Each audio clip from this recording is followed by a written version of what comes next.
This is my review of Season 5 of Doctor Who. I'm going to be taking a look at the whole season and touching on each of the episodes. I will also be going back, not now, but in later videos, to review the previous seasons. I just thought I'd start off with Season 5. I like to do things out of sequence, very much like a Time Lord would. I have to say, though, that for me, David Tennant has been the best Doctor Who so far. And the few seconds we had to meet Matt Smith at the end of Time, we really didn't get a good sense of what he would be like. And actually, I was a little bit worried when at that point. But when we get into the 11th hour, Matt Smith put aside my fears, and he became the Doctor. So let's take a look at the 11th hour, the first episode with Matt Smith as the Doctor. I loved it. I thought it was great.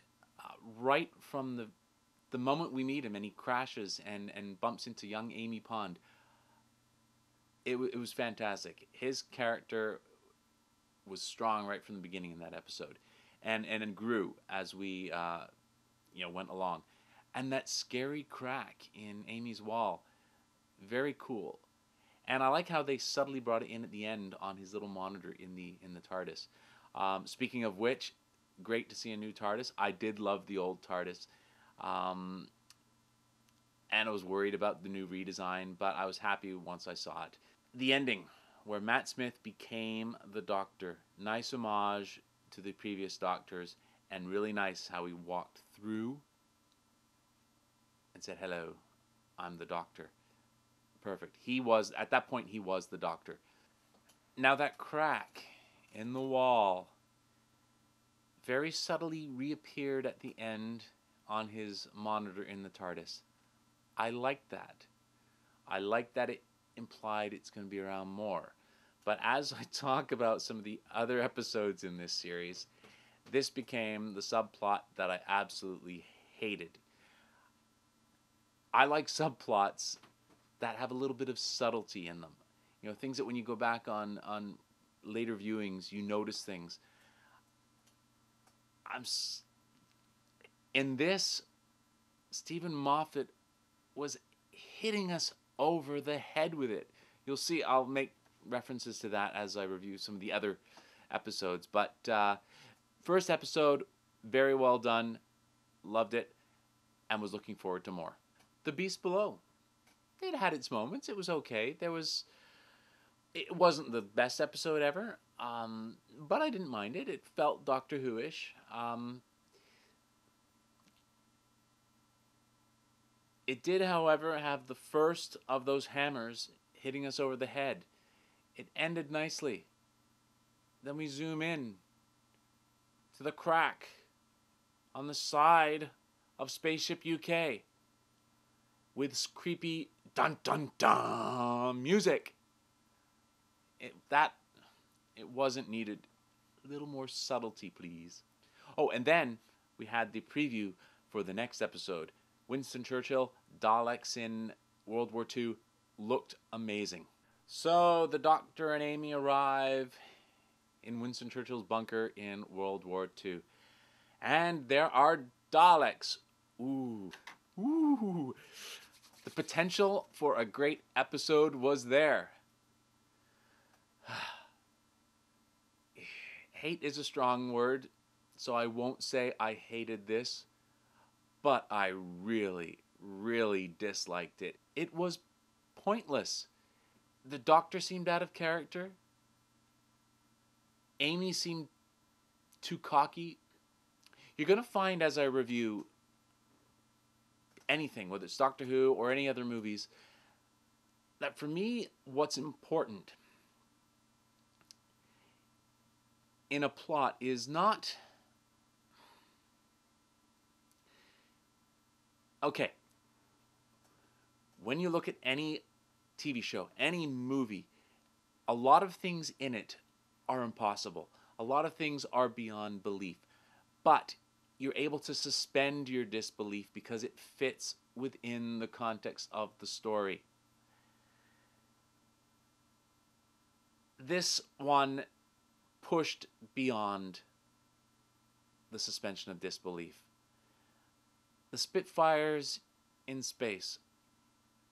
They might have looked cool, but come on, it really, there was no amazement from the pilots. They did it super fast. It was like, just another, it was like a walk in the park.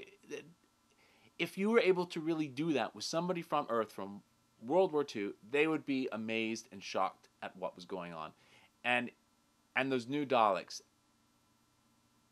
the old Daleks were scary looking.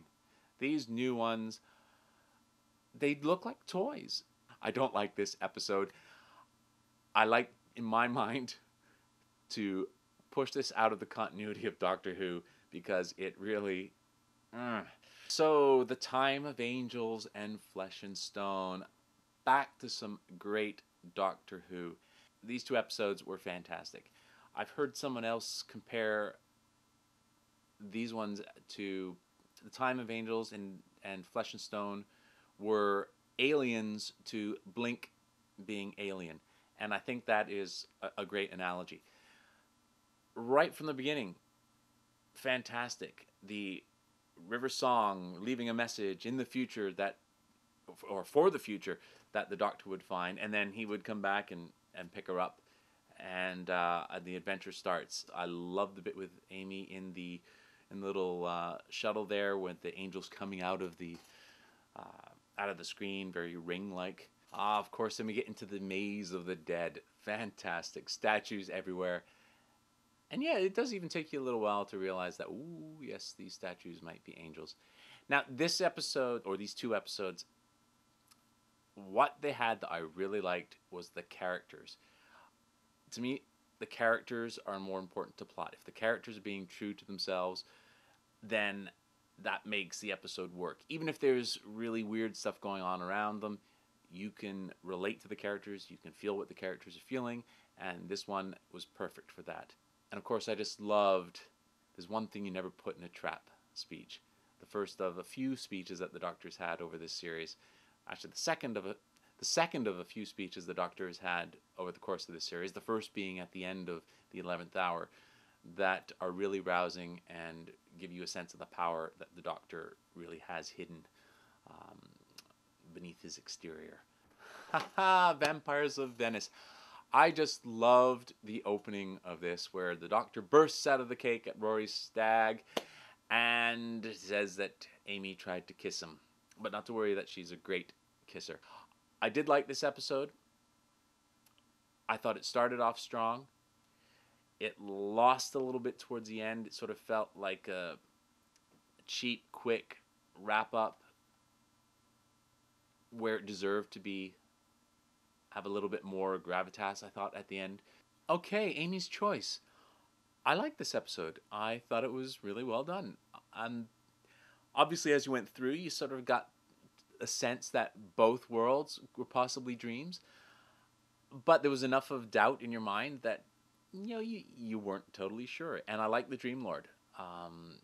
The Doctor's subconscious. Yeah, who else could hate the Doctor more than himself? Very, very cool insight into the character. The Hungry Earth and Cold Blood. Interesting episodes. I liked them. There were things about them I didn't like. The solution seemed a little bit too simple at the end. You kind of expected more out of a two-part series. One thing that I'm still trying to wrap my head around. Now, of course, we're dealing with time travel. I know it's wibbly-wobbly, timey-wimey, so a lot of things can happen. However, here's my trouble. At the beginning, Amy and Rory see themselves waving to them. So that troubles me a little bit. It's like in Back to the Future, the third movie, which I didn't like very much because Marty went to the future and he saw himself.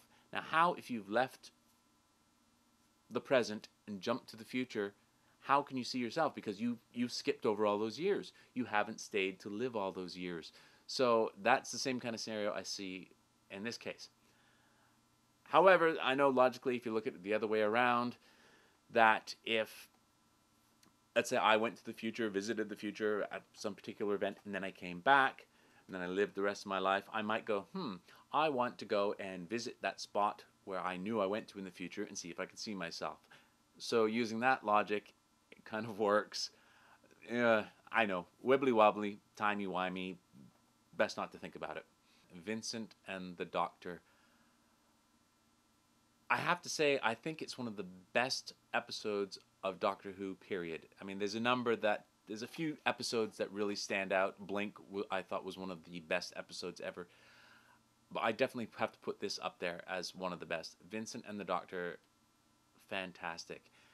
And what I really liked about it was the science fiction part of it, the monster, the time travel, really wasn't important.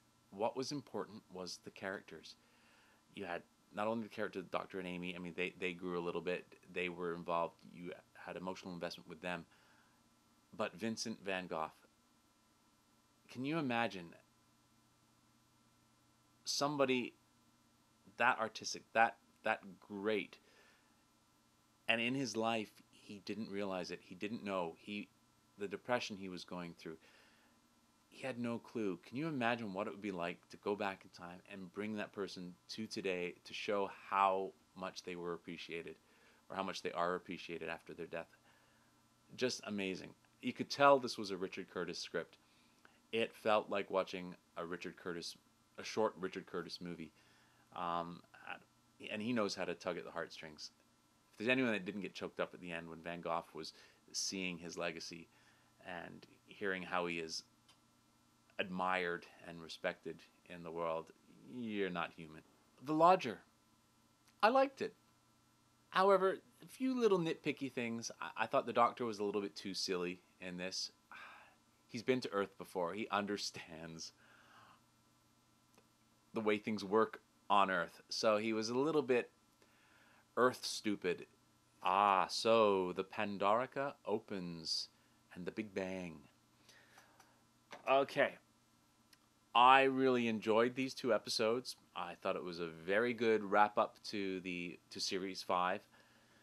His speech at Stonehenge.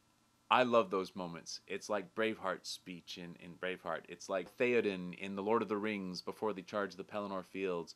Those kind of speeches, just rousing, awesome, great stuff. Love that. The Pandorica itself, the twist that it was to capture him, I thought that was really good. One of the things I didn't like, continuity-wise, with this, was all the creatures that were there, flying around in space and there to catch the Doctor. We had, they mentioned the Slovene. Well, the Slovene were a family. They weren't the race. The race would be Raxacoricophalopatorians. And this was before the Doctor had anything to do with them. Not everybody can travel in time, so how would they be angry at him enough to go back in time to capture them? There was also the Atraxi were there. He just met them in our present day. No need for them to be there. Why would they be there? He didn't do anything to them. Those little things, they start to take you out of that suspension of disbelief. And I hate when that happens because you want to get wrapped up in the story. Rory being left to guard the Pandorica while Amy Pond was in it.